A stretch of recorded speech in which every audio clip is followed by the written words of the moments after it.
தமிழ் மண்ணின் கலாச்சாரத்தை பாதுகாக்க அரசு பல்வேறு முயற்சிகளை செய்து வரும் நிலையில் கலைகளையும் பாரம்பரியத்தையும் இளைஞர்கள் கற்பதில் ஆர்வம் காட்டி வருகின்றனர். இசைக் கல்லூரிகளில் சிலம்பமும் கற்றுத்தரப்படுகிறது. இதுகுறித்த ஒரு தொகுப்பை தற்போது பார்க்கலாம்.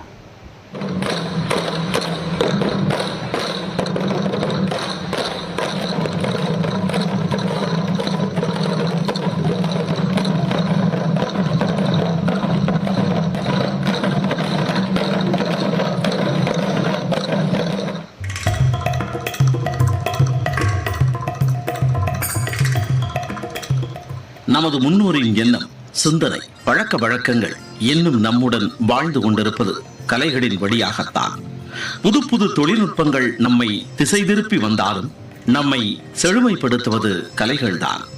இந்நிலையில் அழிந்து வரும் கலைகளை பாதுகாத்து தற்போதைய தலைமுறையினருக்கு கற்றுத்தரும் வகையில் தமிழ்நாடு அரசு 2023-24 ஆண்டிற்கான நிதிநிலை அறிக்கையில் அறிவிப்பு ஒன்றை வெளியிட்டது.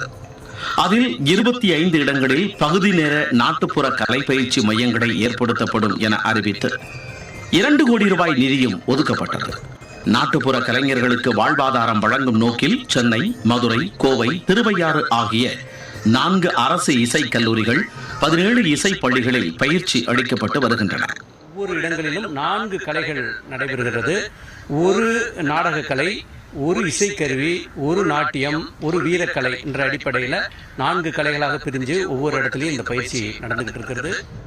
சென்னையில் குறிப்பாக அரசு இசைக் கல்லூரியில் 150க்கும் மேற்பட்ட மாணவர்கள், கலைஞர்கள் என பலரும் நாட்டுப்புற கலைகளை கற்று வருகின்றனர்.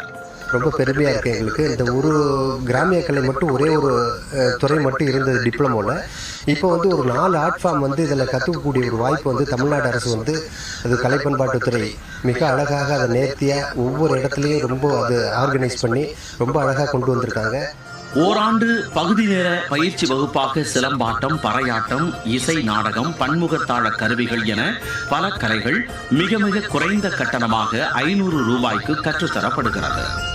ஆண்டின் இறுதியில் பல்கலைக்கழகம் சார்பில் தேர்வு நடத்தப்பட்டு சான்றுகளும் வழங்கப்படுகின்றன. எல்லோரும் எளிதாக கற்றுக்கொள்ள முடியும். துணிவு, நம்பிக்கை, நல்ல முடிவு, செயலாக்கம் நமது நடையை நன்றாக மாறிவிடும். தொப்பை என்று சொல்லக்கூடிய அந்த பெல்லி என்பதை இல்லாமல் மாறிவிடும். மிக சிறந்த உடலமைப்பை நாம் பெற்றிட முடியும்.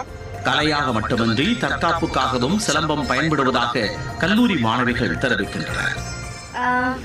இந்த கலை எங்களுக்கு தற்காப்புக்கு ரொம்ப யூஸ்ஃபுல்லாக இருக்குது. நாங்கள் இதனால் எங்களால் ரோட்டில் கூட நல்லா ஃப்ரீயாக போக முடியும், தைரியமாக இருக்க முடியும். இதை கற்றுக் கொடுத்ததுக்கு ரொம்ப நன்றி. இந்த காலேஜுக்கும் ரொம்ப நன்றி. சிலம்பம்லாம் கம்பு வச்சு சுற்றுறது அப்படின்னு மற்றவங்க நினச்சிட்டு இருக்கும்போது கால் நடைனா ரொம்ப மைன்யூட்டான திங்ஸ்லாம் அதில் இருக்குது. ஒரு கையை வச்சு குச்சை அவ்வளோ பெரிய உங்கள் ஹைட்டுக்கு இருக்கிற ஒரு குச்சை ஹேண்டில் பண்ணுறீங்க. அண்ட் இது தாண்டி குச்சி இருந்தால் தான் சிலம்பம் அப்படின்னு இல்லாமல் உங்கள் கையில் என்ன இருந்தாலும் அதை வச்சு உங்களை மற்றவங்கிட்டே எப்படி பாதுகாக்கலாம் அப்படின்ற ஒரு தற்காப்பு சிலம்பத்துலேருந்து கற்றுக்கிறோம் நாங்கள். நாட்டுப்புற கலைகளை கற்க வாய்ப்பு ஏற்படுத்திய மாநில அரசுக்கு மாணவர்கள் நன்றியை தெரிவித்து வருகின்றனர். இந்த பகுதி நேர பயிற்சி வகுப்பில் ஆண்டுக்கு 1800 பேர் பயில்கின்றனர். இசை கல்லூரிகளில் இந்த ஆண்டிற்கான பயிற்சி வகுப்புகளுக்கான சேர்க்கை வரும் ஆயுத பூஜை வரை நீட்டிக்கப்பட்டுள்ளது. நமது நாட்டுப்புற கலைகளை மீட்டெடுத்து பாரம்பரியத்தை இளைஞர்களிடம் புகுத்தும் முயற்சி நமது கலாச்சாரத்தை உயிருடன் பேணி பாதுகாப்பதற்கு சமம். அழிந்து வரும் நாட்டுப்புற கலைகளை பாதுகாக்கவும் இளைய தலைமுறையினருக்கு கொண்டு செல்லவும் மாநிலம் முழுவதும் பகுதி நேர கலை பயிற்சியை அறிமுகப்படுத்தியுள்ள தமிழக அரசின் இந்த முன்னெடுப்பை நியூஸ் 18 தமிழ்நாடு வெளிக்கொண்டு வருவதில் பெருமை கொள்கிறது. நியூஸ் 18 தமிழ்நாடு செய்திகளுக்காக ஒளிப்பதிவாளர் பாண்டியனுடன் செய்தியாளர் லிபிகா பழனிவேல்.